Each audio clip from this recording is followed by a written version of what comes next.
Hi guys, welcome to this particular session. So the agenda would be to start discussion on chapter number 2 from unit number 4, which is how to think about strategic games.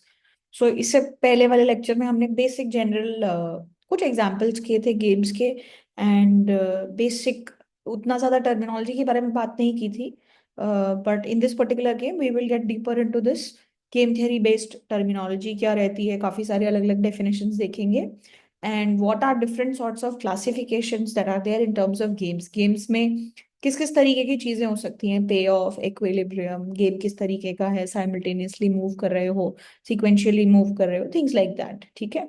So how do we have to think about it. So सबसे पहली चीज, सबसे पहला bifurcation ये आता है कि आप किसी भी इंटरैक्शन को गेम कब बोलोगे. So there are two things. First is decision and second is a game. So आप कब किसी भी इंटरैक्शन को गेम बोलोगे. So we will call any interaction a game if, या फिर the technical term is strategic game,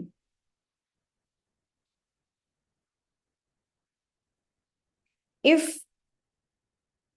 these are interactions between mutually aware players.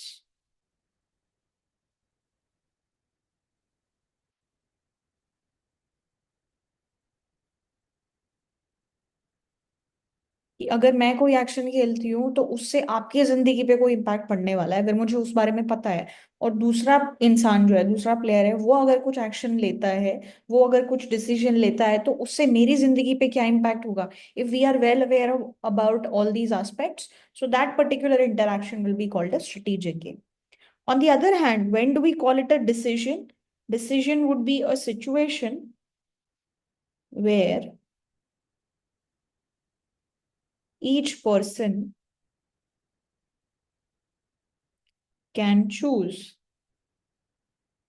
without concern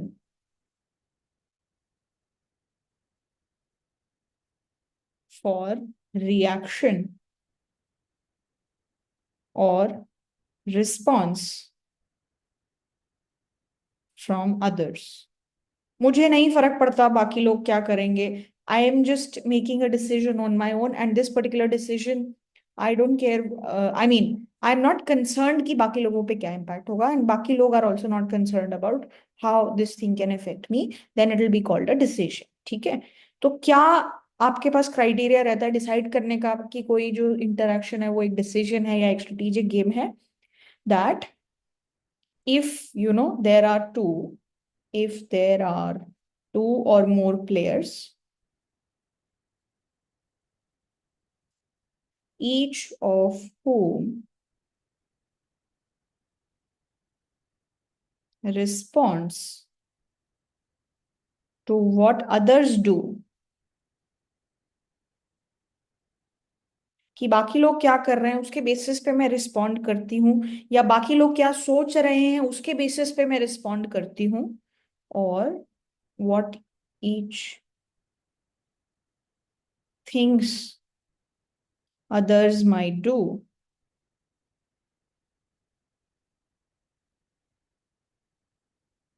अगर ऐसी सिचुएशन है, then it is a game, then it is a game. Otherwise, it is a decision. Otherwise, it is a decision. ये एक decision है, वो एक game नहीं होगा. ठीक है. तो जैसे इस चीज को अगर हम लोग कंसर्न करें, जैसे फॉर एग्जाम्पल मान लो आप किसी ग्रोसरी स्टोर में गए, you went to a grocery store. ठीक है. And you wanted to buy milk. ठीक है. And you have some sort of preference कि you want to buy cow milk or toned milk or whatever kind of milk that you want. तो वो जो particular, ये जो particular situation है where you want to buy milk, is this a decision या is this a strategic interaction. आप गए and then there are other people also, a group of shoppers went to this. तो आप किस तरीके से करोगे? अगर ग्रोसरी स्टोर में गए, आपको मिल्क खरीदना है, तो जिस आइल में मिल्क रखा है आप वहां पे जाओगे और अपनी पसंद का जो आपको मिल्क चाहिए वो आप पिक करके ले आओगे। आप ये थोड़ी सोचोगे कि बाकी लोग क्या कर रहे हैं या फिर वो कौन सा मिल्क खरीद रहे हैं। So this is something where I am not concerned about what other people are doing. I only care about what I am doing. So this will be a decision. This will be a decision. हाँ, अब ये game कब किस situation में होगा? कि मान लो आखिरी 2 पैकेट ऑफ मिल्क बचे हैं, ठीक है, और मान लो 4 लोग आ गए, चारों को मिल्क ही खरीदना है। तब आप देखोगे कि अरे, इनके पास तो 2 ही पैकेट हैं, तो अगर मैंने पहले उठा लिया तो बाकियों के लिए नहीं बचेगा, बाकियों ने पहले उठा लिया तो मेरे लिए नहीं बचेगा। तो then we'll be thinking about what is the situation, what are other people doing, are they buying other things and leaving? अगर मिल्क की क्वांटिटी कम है तो आप सोचोगे कि मैं पहले जाके मिल्क खरीद लेती हूँ, things like that.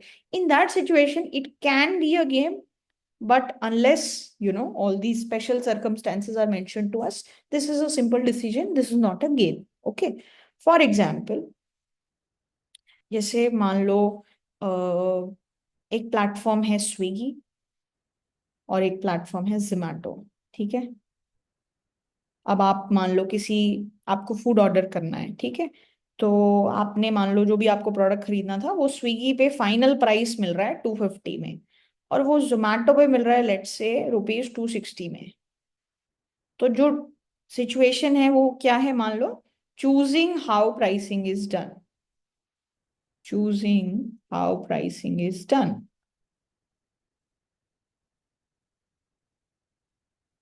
In Swiggy and Zomato. क्या ये गेम है या एक सिंपल डिसीजन है? ठीक है, तो जोमैटो बैठ के अगर ये सोचे कि मुझे नहीं फर्क पड़ता स्विगी क्या कर रहा है, मैं तो अपना इंडिपेंडेंटली जो भी मेरे रेट्स हैं वो हम लगाएंगे और उसके हिसाब से प्रोसीड करेंगे। तो this is not something that can be done, right? Because Zomato has to consider what its competitor is doing, and Swiggy also at the same time has to think कि Zomato अपनी pricing कैसे कर रहा है। Because जो लोग हैं जब आई फूड ऑर्डर करेंगे तो देखेंगे कि ये कितने में मिल रहा है, ये कितने में मिल रहा है। I mean, price sensitive consumer will do that, right? So this particular pricing, this is a game because you are concerned what other people are doing, and the decisions that they make, they will impact how good your situation is or how bad your situation is. So this will be a game, and this will not be a simple decision where you are not concerned about what other people are doing. Okay. So इस तरीके से decision और game के बीच में classification हो सकती है। All right, तो जब हमने ये समझ लिया है कि गेम और डिसीजन क्या होती है, now let's move on to what could be the different classifications of game. Classifications of games, games को किस तरीके से देखा जा सकता है अलग अलग कैटेगरीज में। तो पहली चीज जो देखी जा सकती है वो ये है कि क्या ये गेम आप साइमल्टेनियसली खेल रहे हो या आप सीक्वेंशियली खेल रहे हो, ठीक है, सीक्वेंशियल और साइमल्टेनियस। सो सीक्वेंशियल और साइमल्टेनियस का सिंपल सा मतलब होगा, जो नाम लिखा हुआ है वही मतलब है। सीक्वेंशियल मतलब एक एक करके खेल रहे हैं। जैसे मान लो पहले प्लेयर 1 ने चला, उसने मान लो ए और बी में से कुछ चूज किया, फिर उसके बाद प्लेयर 2 की बारी आई, प्लेयर 2 की बारी आई, फिर प्लेयर 2 ने मान लो सी या डी चला, यहाँ पे भी प्लेयर 2 के पास ऑप्शन था कि वो सी या डी में से कुछ चले। फिर मान लेते हैं उसके बाद दोबारा प्लेयर 1 की बारी आई, फिर उसने कुछ चूज किया, फिर प्लेयर 1 ने दोबारा कुछ चूज किया। तो जब गेम एक एक करके खेला जाता है इन अ सीक्वेंस तो उसको सीक्वेंशियल बोलते हैं।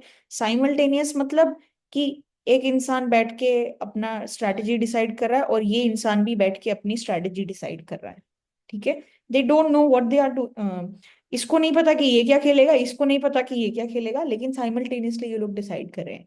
तो जैसे मैंने आपको एक एग्जांपल दिया था कि ये 2 प्रिजनर्स हैं, ठीक है, जिन्होंने कोई क्राइम किया है और पुलिस इनसे अलग अलग सेल्स में बिठा के इनको पूछताछ कर रही है, ठीक है। तो अब इनके पास ऑप्शंस हैं कि ये शांत रहें, चुप रहें या गवाही दें। ये भी शांत रहे या गवाही दें, लेकिन जो भी डिसीजन लेंगे वो एक साथ लेंगे। एक साथ एज इन दोनों को आपस में नहीं पता कि दूसरे इंसान ने क्या डिसीजन लिया और दूसरे इंसान ने क्या डिसीजन लिया। तो इसके पास ऑप्शन है कि या तो ये क्वाइट रहे या फिर ये स्पीक अप करे, इसके पास भी ऑप्शन है कि ये क्वाइट रहे या स्पीक अप करे। तो ये चीज साइमल्टेनियसली हो रही है, इसमें कोई ऑब्जर्व नहीं कर सकता कि कौन प्लेयर पहले क्या खेल रहा है। अच्छा, वो क्वाइट रहा तो मैं क्या करूं, वो साइलेंट रहा तो मैं क्या करूं, ये प्रिविलेज आपके पास नहीं है, ठीक है। सो पीपल आर चूजिंग, इस केस में लोग कैसे चूज करते हैं, based on what they think the other might be doing, because you have no option to observe what they are doing. आप एक्चुअल में रियलिटी में नहीं देख सकते ये इंसान क्या कर रहा है, तो आप basis what you think that person might be doing, आप उस बेसिस पे डिसीजन लेते हो, ठीक है। So in this case what is happening, people choose based on what they think, what they think other players might do,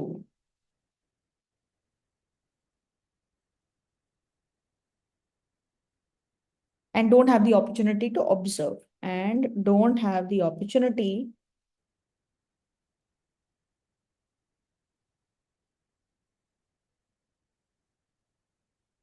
to observe the actions, to observe the actions of others and then decide। ये privilege नहीं होती आपके पास, तो इस तरीके के game को simultaneous game बोलते हैं। और सीक्वेंशियल गेम क्या होता है कि प्लेयर सीक्वेंस में मूव करते हैं, players players move in sequence, एक एक करके खेलते हैं। It's like the game of chess, it's a sequential game. पहले आप चलोगे, पहले वाइट वाला इंसान जिसकी वाइट वाला इंसान चलेगा, फिर ब्लैक वाला इंसान चलेगा, फिर ये इस तरीके से फ्लिप करेंगे, ठीक है। And they can observe the actions of others and then decide, ठीक है। ये पहली तरीके की क्लासिफिकेशन हो गई कि गेम किस तरीके का है, सीक्वेंशियल है या फिर साइमल्टेनियस है, ठीक है। चलो, दूसरे तरीके की क्लासिफिकेशन कैसी होती है कि गेम में लोगों के जो इंटरेस्ट हैं वो बिल्कुल कॉन्फ्लिक्ट में है या कोई स्कोप ऑफ कॉपरेशन है। आर प्लेयर्स इंटरेस्ट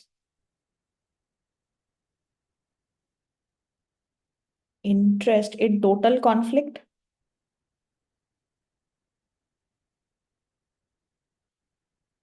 और इज देयर सम कॉमनैलिटी, कुछ कॉमन है उनके बीच में, या बिल्कुल ही आपका जो गेम है वो बिल्कुल फुली कॉन्फ्लिक्ट में है। इसका क्या मतलब हो गया, जैसे मान लो देखो, अगर लोगों के इंटरेस्ट बिल्कुल कॉन्फ्लिक्ट में है, जैसे मान लो मैंने एक गेम बोला, एक प्लेयर है, पहला प्लेयर, ठीक है, तो और एक है प्लेयर टू, इसने मान लो हेड चूज कर रखा है और इसने टेल चूज किया हुआ है, ठीक है। एक कॉइन फ्लिप करेंगे, अगर हेड आया तो ये जीत जाता है, अगर टेल आया तो ये जीत जाता है, राइट। तो अगर ये जीता, अगर हेड आ गया तो ये जीत जाएगा प्लेयर वन, और प्लेयर टू हार जाएगा। तो एक की जीत दूसरे की हार, एक की हार दूसरे की जीत, ये पूरी कॉन्फ्लिक्ट है, दोनों कभी एक साथ नहीं जीत सकते। तो इस तरीके के गेम में क्या हो गया, there is full conflict, total conflict, right. So अगर लोगों के interest, if players interest are in complete conflict,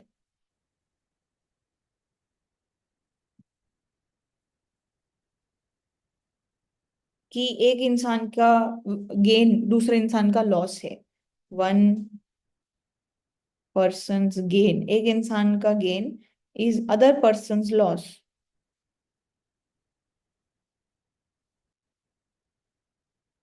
तो इस तरीके के गेम जो होते हैं ना, then these types of games इनको बोलते हैं zero sum game, zero sum game. या फिर एक तरीके से आप ये भी कह सकते हो, इसको कांस्टेंट सम गेम्स भी बोलते हैं,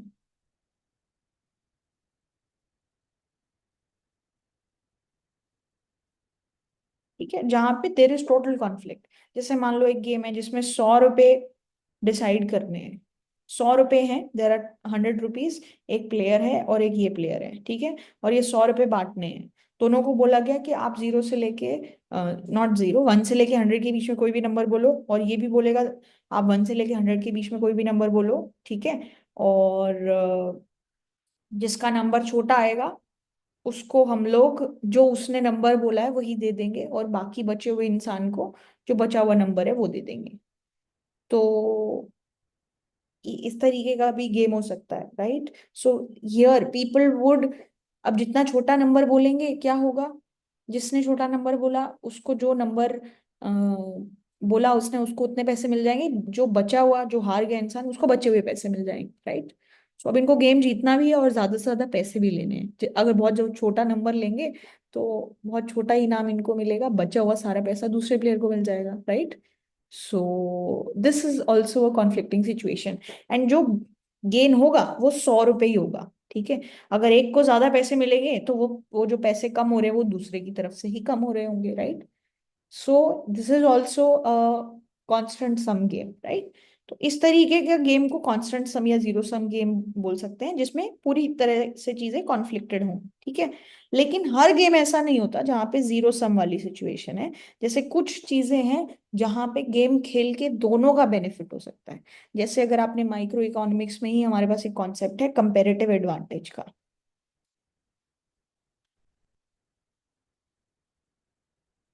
राइट। तो हम लोग क्या बोलते हैं कि ट्रेड करना दोनों कंट्रीज के लिए या दोनों लोगों के लिए बेनिफिशियल हो सकता है, क्योंकि हो सकता है आप दोनों चीजें बेस्ट करते हो सकता है आपको एब्सोल्यूट एडवांटेज हो हर चीज करने में, लेकिन एक इंसान के पास एक ही चीज को प्रोड्यूस करने की कंपेरेटिव एडवांटेज होती है। तो अगर आप ट्रेड करते हो आपस में तो आपके लिए एक बेनिफिशियल सिचुएशन है। तो अगर दो प्लेयर्स हैं, एक प्लेयर है और एक ये प्लेयर है, ये मान लो वीट उगाता है, ये मान लो वेजिटेबल उगाता है, ठीक है। तो अगर ये लोग आपस में ट्रेड नहीं करेंगे तो जो इनके पास चीजें हैं वो उसी, वही चीजें उनके पास रहेंगी। लेकिन अगर इन्होंने ट्रेड शुरू कर दिया तो this person will also be able to enjoy vegetable, this person will also be able to enjoy wheat, right. एक फुल मील उनको मिल सकती है। And trade can be beneficial, we have studied that trade is beneficial for both parties using the concept of comparative advantage। तो ये zero sum game नहीं है कि ये दोनों आपस में अगर ट्रेड कर रहे हैं तो दोनों, एक का नुकसान एक का फायदा, ऐसा सिचुएशन नहीं है, राइट।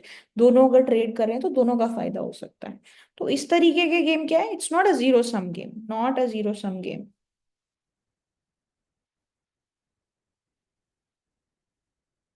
ओके। तो इस तरीके की चीजें और कहाँ पे आती है, जैसे मान लो एक कंपनी है जो किसी एक फील्ड है, फील्ड वन में काम करती है, और उसी से एसोसिएटेड एक और फील्ड है जिसमें कोई दूसरी कंपनी काम करती है। इसको सिर्फ फील्ड वन की नॉलेज है, इसको फील्ड टू की नॉलेज है। लेकिन अगर फील्ड वन और फील्ड टू की नॉलेज कंबाइन कर दी जाए तो हो सकता है ज्यादा बढ़िया तरीके से ऑपरेशंस हो, ज्यादा प्रॉफिट अर्न करें वो जॉइंटली। तो जॉइंट वेंचर्स अगर कंपनीज करती हैं, जो कि रियल वर्ल्ड में देखा भी जाता है, तो आप अलग अलग डोमेन से अपनी एक्सपर्टीज कोलैबोरेट कर रहे हो और एक बेटर रिजल्ट लेके आ रहे हो। So this is also not a zero sum game. This is a game wherein if people are trading, if people are getting involved, there is some benefit to it. Okay. So ये दो तरीके के ऐसा हो सकता है कि हाँ, इन दोनों गेम, दोनों सिचुएशंस जो हमने डिस्क्राइब किए, देर इज सम कॉमनैलिटी कि when you are doing trade or when you are collaborating, there is a scope of improvement in your benefit. On the other hand in some situations where in एक इंसान की हार दूसरे इंसान की जीत, दूसरे इंसान की हार एक अगले इंसान की जीत, इसी तरीके का कॉन्सेप्ट है, ठीक है। सो ये दूसरा तरीका है जिसके बेसिस पे आप गेम्स को क्लासिफाई कर सकते हो। So that is another variety, another way in which classification is being done, ठीक है। थर्ड क्राइटेरिया ये हो सकता है कि गेम कैसा है, वो एक ही गेम बार बार रिपीट हो रहा है, रिपीटेड गेम है, या फिर वो एक ही बार खेला जा रहा है, is it a one shot game और a repeated game, is the game played once, एक ही बार खेल रहे हो क्या, प्लेड वंस, और इज इट रिपीटेड। ठीक है, क्या एक ही बार खेल रहे हो या रिपीट कर रहे हो। दूसरी चीज है कि जब आप मान लो वन वन टाइम में जो खेला जा रहा है उसमें तो ये कंडीशन नहीं आएगी, लेकिन मान लो अगर रिपीटेड हो रहा है, बार बार ये गेम खेला जा रहा है, तो आप सेम अपोनेंट के साथ ये गेम खेल रहे हो या आपके अपोनेंट बदल रहे हैं। ठीक है, ये भी एक क्लासिफिकेशन हो सकता है। एंड विद द सेम और changing opponents, with the same or changing opponents। ठीक है, सेम ओपोनेंट के साथ खेल रहे हो या आपके जो ओपोनेंट है जिसके खिलाफ आप गेम खेल रहे हो या जिसके अगेंस्ट गेम खेल रहे हो वो बदल रहा है क्या। ठीक है, तो दो तरीके के गेम है, वन शॉट गेम कि एक ही बार खेला जाएगा। तो इस तरीके के गेम्स क्या होते हैं, टिपिकली क्या होता है कि आपको दूसरे प्लेयर के बारे में ज्यादा जानकारी नहीं है। ठीक है, typically players don't know much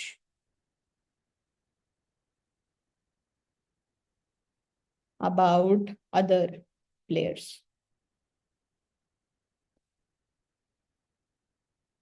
in such games। ठीक है, जैसे फॉर एग्जाम्पल अगर एक प्रैक्टिकल एग्जाम्पल लें तो there is a lawyer and then there is a जज। ठीक है, लॉयर है और ये जज है। ठीक है, ना इसको पता है, या फिर हो सकते हैं लॉयर वन लॉयर टू, ऐसा भी हो सकता है लॉयर वन लॉयर टू, ऐसे कंसिडर करते हैं। चलो, एक अपोनेंट लॉयर होगा, लॉयर आपस में एक दूसरे के खिलाफ ही लड़ रहे होंगे, राइट।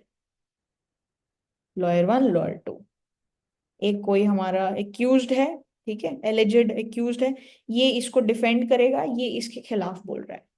तो अगर ये लोग पहली बार, ये लॉयर और ये लॉयर एक दूसरे को नहीं जानते, ठीक है, और गेम एक ही बार खेला जा रहा है, ठीक है, एक ही बार खेला जाएगा, तो इस वकील को नहीं पता कि ये किस तरीके की स्ट्रैटेजीज खेलता है, इस वकील को भी नहीं पता कि ये किस तरीके की स्ट्रैटेजीज खेलता है। तो दोनों के को एक दूसरे के बारे में ज्यादा इन्फॉर्मेशन है नहीं, और जो भी लिमिटेड इन्फॉर्मेशन है उसके हिसाब से ये अपनी दलील देगा, ये अपनी दलील देगा, और जज उसके हिसाब से गेम को कंटिन्यू कर देगा, गेम एज इन अपना रिजल्ट दे देगा। ठीक है, लेकिन कंसिडर करो कि अगर ये गेम रिपीटेड हो जाए, रिपीटेड गेम्स, ठीक है, तो इसमें क्या है कि आप अपने अपोनेंट के साथ एक रिलेशनशिप बिल्ड कर लेते हो या आप उसके पैटर्न को देख सकते हो। जैसे आपने कई मूवीज में देखा होगा कि कुछ लॉयर कुछ चीजों के लिए बड़े फेमस हो जाते हैं, तो जो भी वकील आपके खिलाफ लड़ रहा होता है वो आपकी पूरी स्टडी करके आता है कि भाई ये इसने इस केस में ऐसी स्ट्रैटेजी खेली थी, उस केस में ऐसी स्ट्रैटेजी खेली थी। तो you have some sort of idea, right. जैसे मान लो कोई दो फर्म्स आपस में साथ में काम कर रही हैं, तो आपने मान लो किसी को धोखा दिया किसी भी तरीके से, तो उस इंसान को पता है कि हाँ ये पहले मुझे धोखा दे चुका है, तो अब जब आप कुछ भी अगर उस इंसान के साथ गेम खेलोगे, तो या तो आप लीगली बहुत ज्यादा श्योर होके करोगे, पेपर वर्क के साथ करोगे, कॉन्ट्रैक्ट के साथ करोगे, right.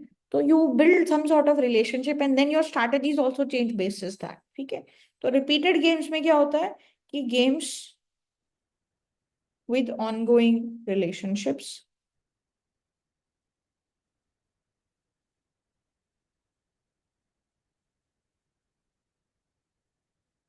have an opportunity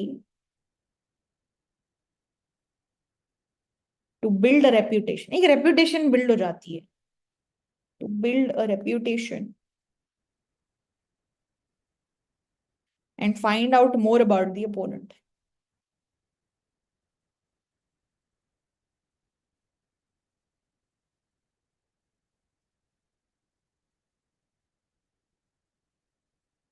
and typically मान लो आप कोई इस तरीके की सिचुएशन में हो, जैसे मान लो आपने किसी को पैसे दिए, ठीक है, यू लेंड सम मनी, और दूसरे इंसान ने बोरो किया, राइट। ठीक है, तो अगर आपने इसको पैसे दिए और इसने आपसे पैसे लिए और ये एक ही बार इंटरेक्शन हो रहा है, तो बहुत ज्यादा चांस है कि जिसने आपसे पैसे बोरो किए हैं वो आपको शायद रिटर्न ना करे या वो भाग जाए या कुछ भी ऐसी सिचुएशन हो सकती है, right.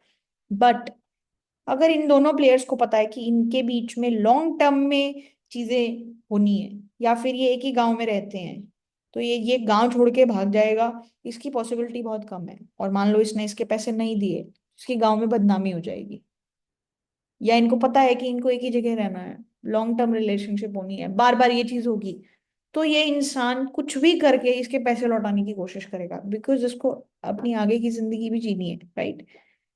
So these kind of situations are also there. So in if the game is repeated again and again, आप ट्रस्ट बिल्ड कर सकते हो कि इवन इफ कोई आपको एक बार धोखा दे दे, लेकिन अगली बार आप भी थोड़े केयरफुल हो जाओगे, और जो दूसरा इंसान है जो धोखा देने के बारे में सोच रहा है वो भी थोड़ा केयरफुल रहेगा कि मैं धोखा दे के एक बार चला जाऊंगा, दूसरी बार क्या होगा, रहना तो मैंने यही है, ठीक है? तो इस तरीके की सिचुएशन हो जाती है। ओके, सो ये दूसरा तरीका हो सकता है, दूसरा way of classifying the games. The other category that we can have, the fourth classification criteria could be कि प्लेयर्स को आपस में इंफॉर्मेशन कैसी है। Do players have full information? Do players have full, पूरी इंफॉर्मेशन है, और इक्वल इंफॉर्मेशन और नॉट? ठीक है, इनको इंफॉर्मेशन कितनी है देखो, ठीक है। अब इसमें ना इंफॉर्मेशन के बारे में दो तरीके की सिचुएशन हो सकती है। There could be two types of uncertainties, two types of confusions, two types of uncertainties. क्या क्या हो सकती है? एक तो होती है एक्सटर्नल अनसर्टेनिटी,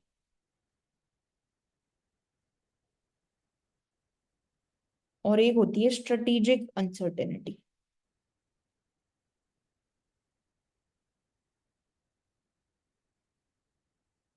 अच्छा, अब दोनों का मतलब समझ लेते हैं। एक्सटर्नल अनसर्टेनिटी मतलब, मान लो आपको मान लो आपको ये नहीं पता कि,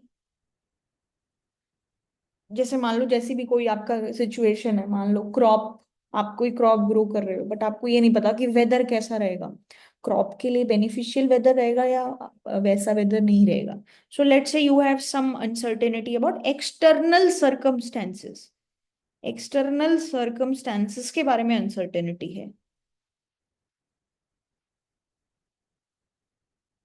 कि वेदर कैसा रहेगा, वेदर गुड और बैड। या फिर मान लो आप कोई प्रोडक्ट खरीद रहे हो, तो आपको जो सेलर है वो क्लेम कर रहा है कि भाई ये प्रोडक्ट अच्छा है, लेकिन ठीक है, क्लेम कर रहे हो सकता है उसमें मिलावट हो, वो आपको नहीं पता, क्वालिटी ऑफ द प्रोडक्ट नहीं पता,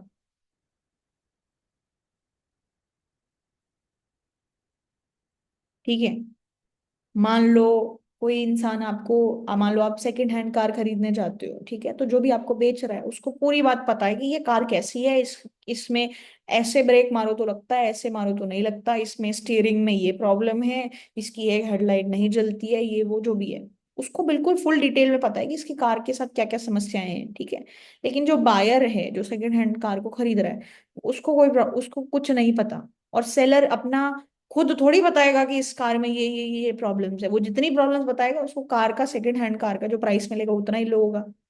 तो सेलर के पास इंसेंटिव ही नहीं है कुछ बताने का। तो हो सकता है कि quality, in terms of this also you don't know what kind of quality exist, ठीक है? तो इस तरीके की सिचुएशंस में एक्सटर्नल सर्कमस्टेंसेस के बारे में आप अनअवेयर हो, तो इसको बोलते हैं एक्सटर्नल अनसर्टेनिटी, ठीक है? दूसरी अनसर्टेनिटी है स्ट्रेटेजिक अनसर्टेनिटी। इसमें क्या होता है कि आपको ये नहीं पता कि प्लेयर ने क्या खेला, या उसने पास्ट में क्या किया, इस तरीके की चीजों के बारे में आपको नहीं पता। प्लेयर में be uncertain about what moves his opponent has made, uncertainty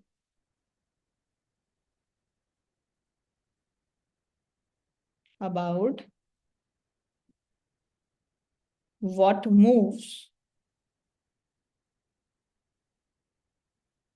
he his opponent has made.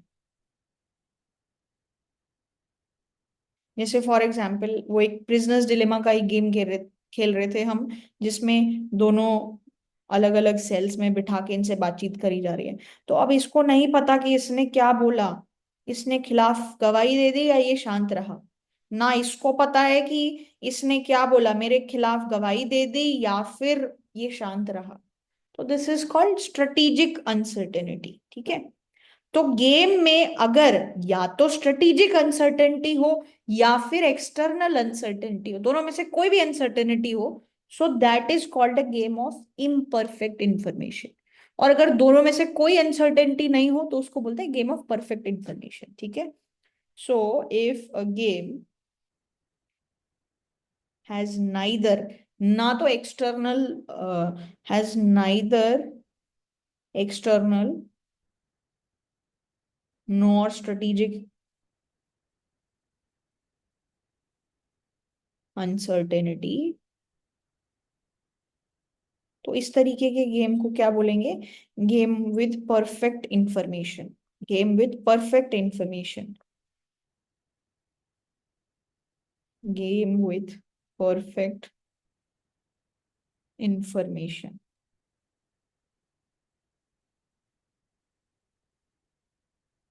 ठीक है। और अगर इन दोनों में से किसी भी एक टाइप की अनसर्टेनिटी अगर एग्जिस्ट करती है तो उस केस में हम क्या बोल देंगे कि yes this is a game of perfect information, okay, this is a game of imperfect information. All right, so just a moment.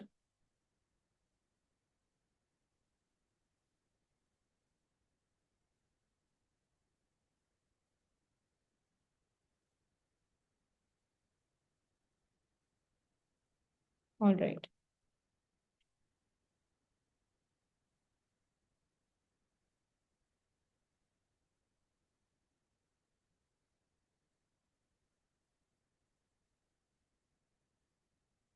Otherwise, the game has imperfect information. ठीक है, ये तो हो गई एक बात। अब दूसरी बात जो हो सकती है,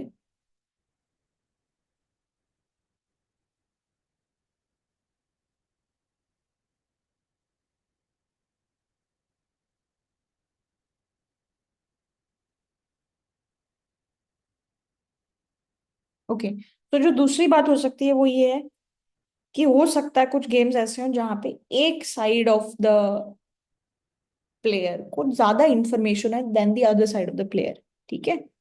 if one player knows more about more than the other,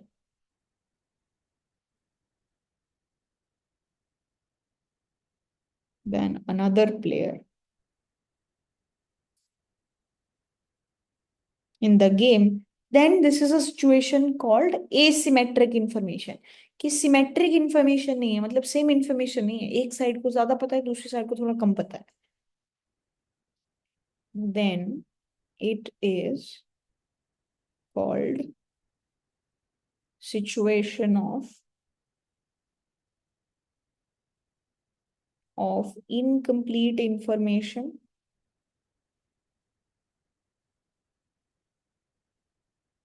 या फिर आप कह सकते हो एसिमेट्रिक इंफॉर्मेशन, ठीक है।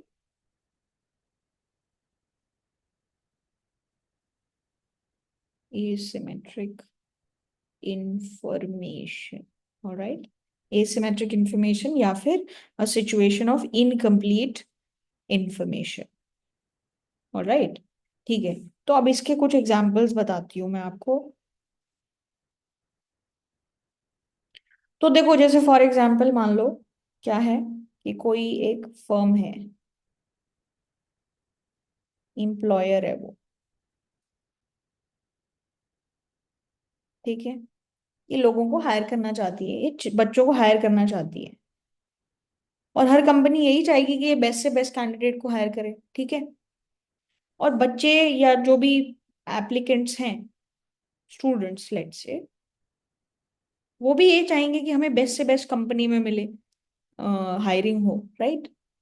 लेकिन स्टूडेंट को इनहेरेंटली पता है कि वो किस तरीके का है, उसके स्किल्स लेवल क्या है, किस तरीके की सिचुएशन है, राइट। एम्प्लॉयर को नहीं पता कि ये बच्चा अच्छा है, ये बच्चा काम करने के लायक है या नहीं है, कैसी सिचुएशन है, राइट। तो इन दिस दिस सिचुएशन क्या है, ये पार्टी को ज्यादा इंफॉर्मेशन है, मोर इंफॉर्मेशन या true information then this party, right. तो यहाँ पे हायरिंग प्रोसेस चल रहा है। तो तो जो ज्यादा इन्फॉर्म्ड साइड है ये मोर इन्फॉर्म्ड साइड है।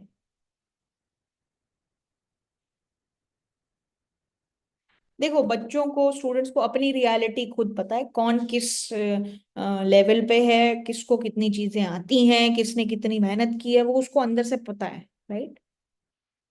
एम्प्लॉयर को नहीं पता, उसको सिर्फ वही चीजें पता है जो उस चीज उसको दिखाई जाएंगी। जो एम्प्लॉयर देखेगा वो उस बेसिस पे अपनी जजमेंट बनाएगा। और स्टूडेंट को अपनी ट्रू रियलिटी पता है। तो जो स्टूडेंट साइड है या जो ज्यादा इन्फॉर्म्ड साइड है वो क्या करने की कोशिश करेगी, वो सिग्नल भेजना चाहेगी, वो सिग्नल करेगी कि भाई हम अच्छे कैंडिडेट हैं। कैसे सिग्नल करेगी? बढ़िया बढ़िया कोर्सेज करके, ठीक है, अपना बढ़िया सीजीपीए मेंटेन करके, जब इंटरव्यू देने जाएंगे तो वेल ड्रेस्ड होके, ठीक है, एक बोलने का तरीका होगा वो बहुत बढ़िया तरीके का होगा। ये सब क्या है? ये सब सिग्नल्स ही हैं। उनका रेज्यूमे बहुत अच्छा होगा, they will be doing some internship, some courses, they are very active on LinkedIn, bla bla bla, बहुत सारी चीजें हो सकती हैं अच्छे तरीके से अपने आप को सिग्नल करने के लिए। तो ये सब क्या है? ये सब तरीके हैं सिग्नल भेजने के। These are all methods to signal that they are a good candidate. Otherwise कोई एक इंसान जो शांत बैठा है अपने मन में है, कुछ ज्यादा पब्लिकली रिवील नहीं कर रहा, उसको भी हो सकता है उससे ज्यादा ज्ञान हो, जो बहुत ज्यादा यू नो एक्टिवली अपने आप को प्रमोट कर रहा है। They might have the same level of information skill capability, but one person is trying to actively show the skills and things, and one person may not be doing that. तो और इस इंसान और employer को थोड़ी पता है कि इनहेरेंटली ये बच्चा कैसा है, उसके पास कोई तरीका नहीं है ये जानने का।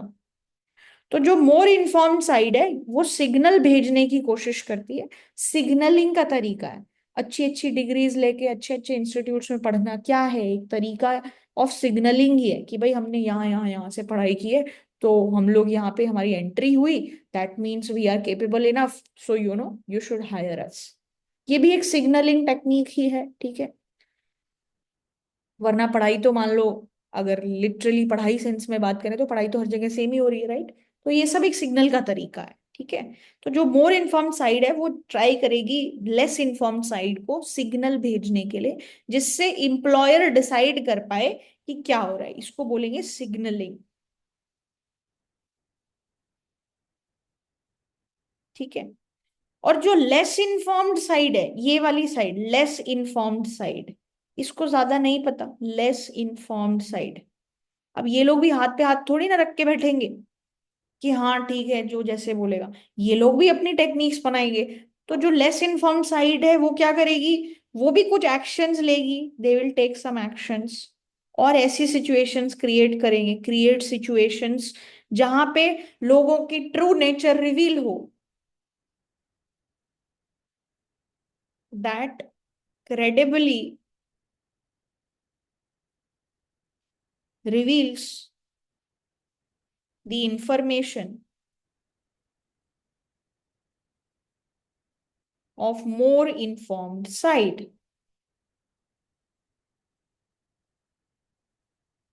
राइट। तो इनके स्क्रीनिंग के तरीके क्या हो सकते हैं? एक रिटन टेस्ट लेंगे, तो रिटन टेस्ट अगर आप ऑन द स्पॉट अच्छा स्कोर नहीं कर पाए तो उनको लगेगा कि शायद कुछ प्रॉब्लम है। ग्रुप डिस्कशन करवाएंगे, देखेंगे कि आप किस तरीके के पॉइंट्स बोलते हो, या फिर आप अपने आप को एक्सप्रेस भी कर सकते हो या नहीं। ये सब क्या है? इनके स्क्रीनिंग डिवाइसेस हैं, स्क्रीनिंग का तरीका है, लोगों को छांटने का तरीका है, स्क्रीनिंग टेक्निक्स, ठीक है। तो such strategies are called screening, screening. And इस तरीके के मेथड्स को हम लोग क्या बोलेंगे? Screening devices,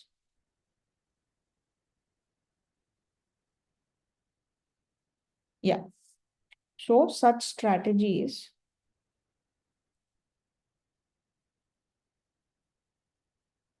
are called screening, and the methods that they use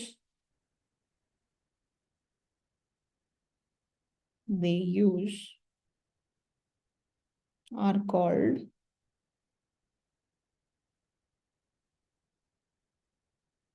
screening devices.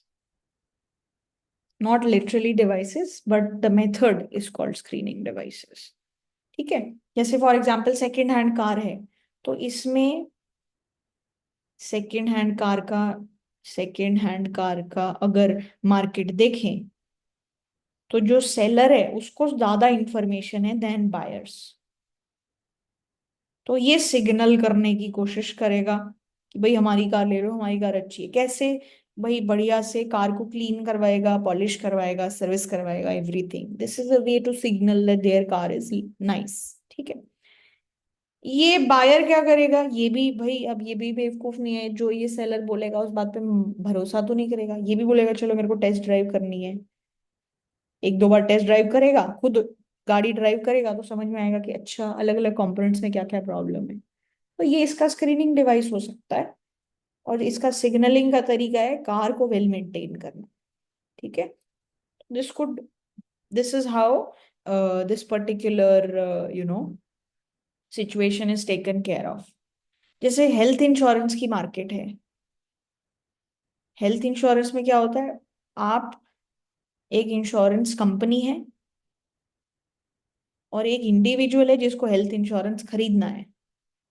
ठीक है, तो जो इंसान पर्सन इंश्योरेंस खरीद रहा है उसको बिल्कुल पता है कि इसको क्या बीमारियां हैं, ये अल्कोहलिक है कि नहीं, ये ड्रिंक करता है कि नहीं, ये स्मोक करता है कि नहीं, ये सारी चीजें, राइट। इसको बिल्कुल ट्रू रियलिटी पता है।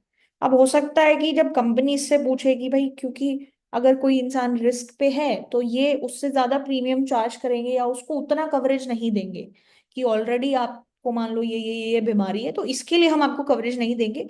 हाँ, ये लोग किस चीज के लिए कवरेज देते हैं कि फ्यूचर में कुछ हो जाए तो इसके लिए आपको इंश्योरेंस मिल जाएगी। तो ये क्या करेगा? मे बी मान लो इसको पता है कि भाई मुझे इंश्योरेंस खरीदनी है, तो ज्यादा इन्फॉर्म्ड साइड कौन सी है? ये। तो हो सकता है कि जब इसको इंश्योरेंस करने खरीदने का मन हो, उसके एक दो महीने पहले ये बहुत एकदम बढ़िया डाइट मेंटेन करे, no smoking, no alcohol, everything ही try to maintain him in a proper manner, right. ये इसका एक सिग्नलिंग का तरीका हो सकता है। कंपनी क्या करेगी? अब कंपनी भी हाथ पे हाथ रख के नहीं बैठेगी। कंपनी क्या करेगी?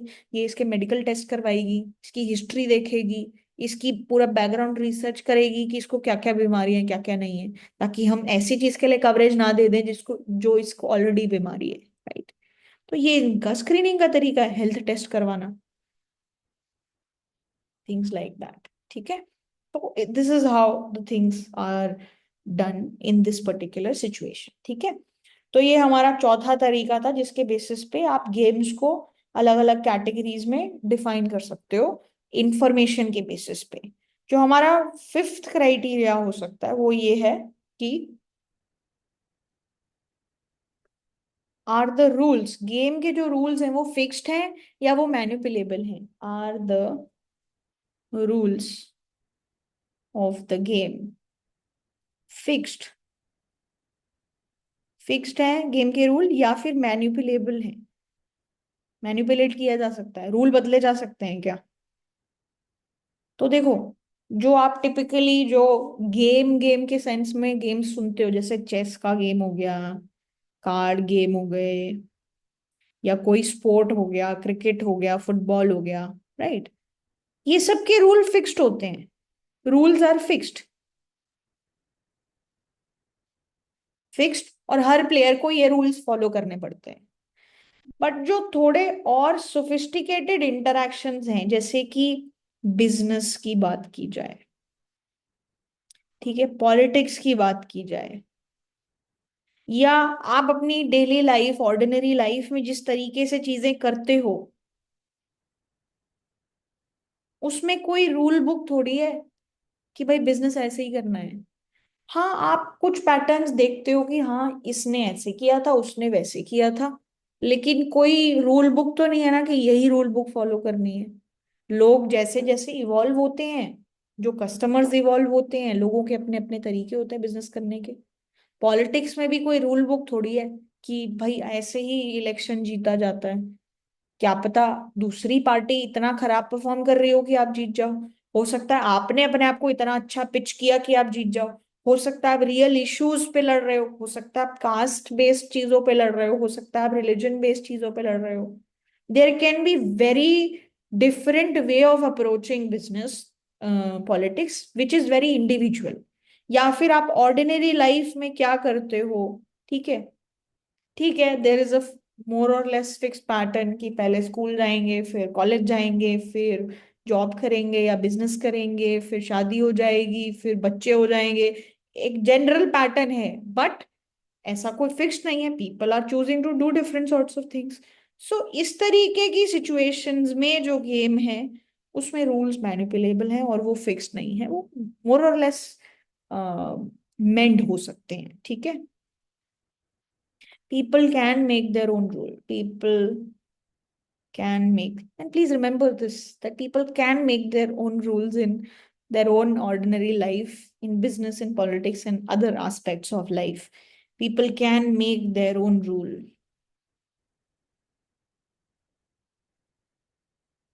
to a greater or lesser extent.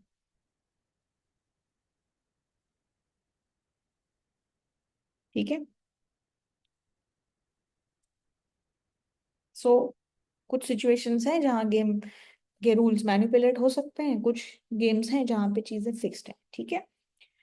Another way, another criteria based on which the games can be classified are कि क्या कॉपरेशन का स्कोप है या नहीं है, ठीक है। Are the agreements to cooperate enforceable और नॉट। अब इस चीज को अच्छे से समझ लो। देखो, जैसे मान लो प्रिजनर्स डिलेमा गेम था, ठीक है, उसमें क्या बोला था हमने कि ये दोनों लोग अलग अलग सेल में बैठेंगे और पुलिस इनसे पूछताछ करेगी, तो ये शांत रहेंगे या बोलेंगे, शांत रहेंगे या बोलेंगे। ये था, तब इनको पता नहीं था कि इनसे क्या, इनको क्या बताया जाएगा, राइट। इन्होंने आपस में पहले डिस्कस नहीं किया कि अगर ऐसी सिचुएशन हो जाती है तो हम क्या करें। लेकिन मान लो आप बोलते हो कि चलो अलाउ किया, कि ऐसा स्कोप हम अलाउ करते हैं कि आप बातचीत कर लो, म्यूचुअली डिस्कस करो, ठीक है, कि क्या करना चाहिए। आपने म्यूचुअली डिस्कस किया एंड फिर देखा कि आपके लिए बेनिफिशियल क्या है, ठीक है। तो दोनों ने मान लो म्यूचुअली डिस्कस किया और डिसाइड किया कि भाई हम दोनों शांत रहेंगे ना, तो दोनों को थोड़ी थोड़ी सजा मिलेगी, एक एक साल की जेल होगी। लेकिन अगर मान लो ये शांत रहा और इसने बोल दिया तो इसको 5 साल की सजा और ये छूट जाएगा, ठीक है। सिमिलरली वो, और दोनों ने बोल दिया तो दोनों को 10-10 साल की सजा, ठीक है। मान लो ऐसी सिचुएशन है। तो अगर इन्होंने म्यूचुअली डिस्कस किया और डिसाइड किया कि भाई हम दोनों शांत रहेंगे, क्यों, क्योंकि अगर हम दोनों बोल पड़े तो हमको 10-10 साल की सजा हो गई। अगर हम दोनों शांत रहे तो हमको एक एक साल की सजा हम लोग काटेंगे और फिर निकल जाएंगे। हाँ, अब कोई भी इंसान बलि का बकरा तो नहीं बनना चाहेगा। वो ये थोड़ी बोलेगा कि तू मेरे खिलाफ गवाही दे देना, मैं शांत रहूंगा ताकि मैं 5 साल की सजा लेके जाऊं और तुम चले जाओ। ऐसा थोड़ी कोई अलाउ करेगा जब डिस्कस करेगा तो, ठीक है। तो आपने म्यूचुअली डिस्कस किया और डिसाइड किया कि आप दोनों क्वाइट रहोगे, ठीक है। अब डिस्कस करने के बाद जब इनको अगर अकेले में छोड़ दिया जाए और तब भी वो जो डिस्कस करके इन्होंने डिसाइड किया था उसी चीज पे अगर स्टिक रहेंगे, तो उस चीज को बोलते हैं कि there agreement to cooperation is enforceable. This is a cooperative game, कि आप कोऑपरेट करना पॉसिबल है इस सिचुएशन। लेकिन आप अगर इस सिचुएशन को ध्यान से देखो कि अगर इन दोनों ने म्यूचुअली डिसाइड किया कि ये लोग शांत रहें, तो दूसरे इंसान के मन में पक्का ये आ रहा है कि अगर मैं क्वाइट रहा, क्योंकि हमने डिसाइड किया कि हम क्वाइट रहेंगे, तो अगर वो क्वाइट रहा और मैं भी क्वाइट रहा तो 1 साल। लेकिन गलती से अगर मैंने बोल दिया तो मैं तो छूट जाऊंगा, तो people will be interested to speak up, right. या फिर ये इस चक्कर में क्वाइट रहने की कोशिश नहीं करेगा क्योंकि उसको ये डर लगा रहेगा कि कहीं गलती से इसने बोल दिया तो वो बोल देगा और मैं चुप रहा, तो क्या होगा, मेरे को 5 साल की सजा मिल जाएगी। तो people would not want to cooperate in this situation, right? So this game is not a cooperative game नहीं है ये, ठीक है, कि cooperation का स्कोप दिखता नहीं है। तो ऐसे सिचुएशंस, इस इस तरीके की गेम को हम लोग कोऑपरेटिव गेम नहीं बोलेंगे, we will call it a non cooperative game. क्यों? क्योंकि ऐसा game game where even after discussing even after discussing जो भी इन्होंने जॉइंट एक्शन एक्शन डिसाइड किया है, सच जॉइंट एक्शन अग्रीमेंट, मतलब इन्होंने डिसाइड किया कि दोनों शांत रहेंगे, is not enforceable, is not enforceable. And जो इंडिविजुअल पार्टिसिपेंट्स हैं,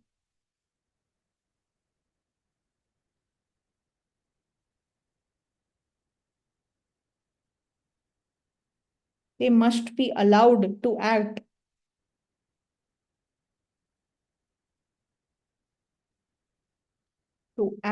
in their own interest। वो अपने खुद के इंटरेस्ट में एक्ट करके जो उन्होंने म्यूचुअली डिसाइड किया उससे डिविएट होना चाहेंगे, वो ऑप्शन नहीं एक्सप्लोर करना चाहेंगे। तो इस तरीके की गेम्स को कहते हैं non cooperative games. They are called non cooperative games.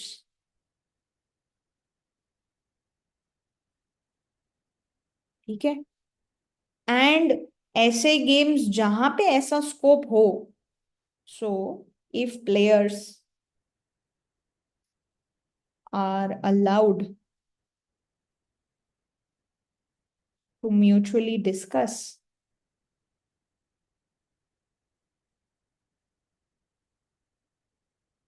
and decide what should be chosen, what should be chosen,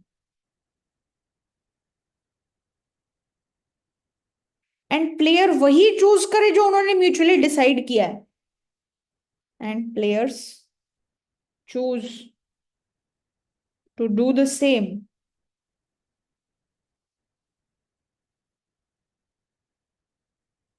even after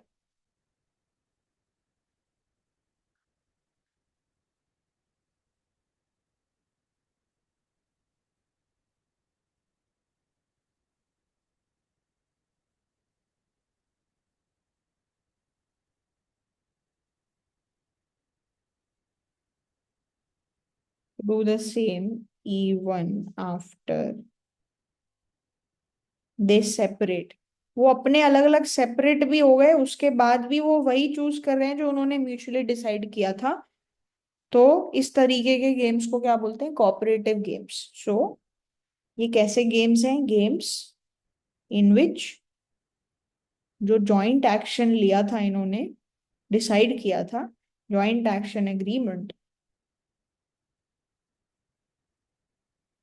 is enforceable, is called, इसको बोलते हैं, इज कॉल्ड कोऑपरेटिव गेम्स।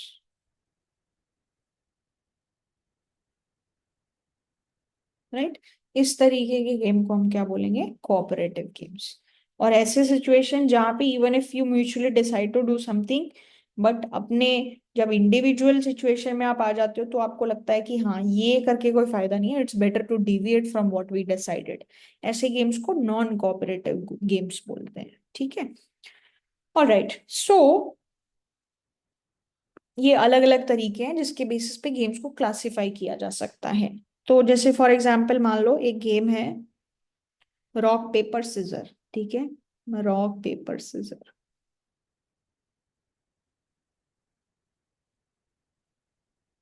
तो 1 2 3 काउंट किया जाएगा और हर प्लेयर को इन तीनों में से कोई एक शेप बनाना है। ठीक है, रॉक या पेपर या सीजर। ठीक है, तो क्या होगा अपने हाथों से? रॉक जो है और सीजर में कौन जीतेगा? रॉक। ठीक है, पत्थर से सीजर टूट जाएगी। फिर सीजर और पेपर में कौन जीतेगा? सीजर। सीजर पेपर को काट देगी। और पेपर और रॉक में क्या होगा? पेपर रॉक को कवर कर लेगा। ठीक है, तो पेपर जीत जाएगा। तो इस तरीके के गेम में आपको जो हमने अलग अलग तरीके बोले हैं कि ये गेम जो है वो साइमल्टेनियस है या सीक्वेंशियल है, ये गेम जीरो सम है, क्या ये रिपीटेड गेम है, क्या इसमें इम्परफेक्ट इंफॉर्मेशन है, या फिर एसिमेट्रिक इंफॉर्मेशन है, क्या इसके रूल फिक्स्ड हैं, क्या कोऑपरेटिव एग्रीमेंट पॉसिबल है या नहीं, इस तरीके की आपको क्राइटेरियाज इसमें बताने हैं। तो पहली बात तो ये गेम जो है साइमल्टेनियस है या सीक्वेंशियल है, तो दोनों को एक साथ डिसाइड करना है। ऐसा नहीं है कि पहले तुम देख लोगे कि उसने रॉक या सीजर या पेपर चूज किया उसके बेसिस पे, फिर तो आप हमेशा जीत जाओगे अगर ये सीक्वेंशियल है। तो this is a simultaneous game. ठीक है, ये हो गया पहली चीज। दूसरी चीज, क्या ये जीरो सम गेम है या it's not a zero sum game? तो it is a zero sum game, क्योंकि एक इंसान जीतेगा एक हारेगा, दोनों लोगों के जीतने का स्कोप ही नहीं है। It's a zero sum game. ठीक है। क्या ये एक ही बार खेला जा रहा है या रिपीटेड है? तो जिस तरीके की कहानी बताई गई है वो तो एक ही बार होगा, हाँ, लेकिन हो सकता है कि इस गेम को बार बार भी रिपीट किया जा सके depending on what is the situation. तो टिपिकली अभी हम लोग इसको लिखेंगे कि हाँ, it can be repeated, but जिस तरीके से हमने डिस्क्रिप्शन दिया है ये एक ही बार खेला जाएगा। ठीक है। अच्छा, कैसी इंफॉर्मेशन है इसमें? पहली बात तो दोनों लोगों को सेम इंफॉर्मेशन है, ऐसा नहीं है कि एक साइड को ज्यादा पता है दूसरी साइड को ज्यादा कम पता है।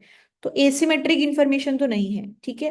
लेकिन स्ट्रेटेजिक अनसर्टेनिटी है कि आपको नहीं पता दूसरा इंसान क्या चलेगा, सीजर पेपर या रॉक, और दूसरे को नहीं पता कि उसने क्या चला है। तो this is a symmetric imperfect information.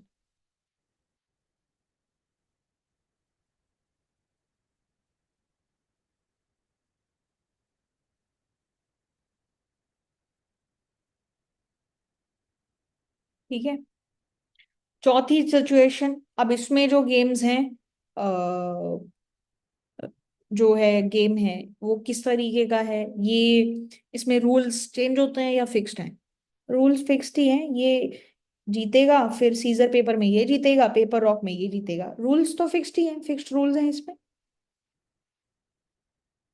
ठीक है। जो पांचवी चीज हमने देखी थी कि ये गेम कोऑपरेटिव है कि नॉन कोऑपरेटिव है। अब ये म्यूचुअली अगर कुछ भी डिसाइड करेंगे कि भाई तू रॉक चलियो मैं सिजर चलूंगा, तो आप एक विनर ऑलरेडी डिसाइड कर रहे हो, तो जो दूसरा इंसान है जो लूज करेगा वो क्यों स्टिक करेगा उस चीज पे? So cooperation is unlikely. Operation is unlikely in this situation. So it's a non cooperative game. ठीक है। तो इस तरीके से हो सकता है कि एग्जाम में चीजें पूछ ली जाएं कि एक गेम डिस्क्राइब कर दिया जाए और फिर अलग अलग क्लासिफिकेशन के बेसिस पे आपसे पूछा जाए कि कौन सी कैटेगरी है। ठीक है। So this is first part of the lecture. The next part, in the next part what we will be doing is we will be looking at some definitions regarding what does a strategy mean, what is a payoff, what is equilibrium, all these things. So that will be the second part of this lecture. Okay. So yeah. Okay. Thank you so much.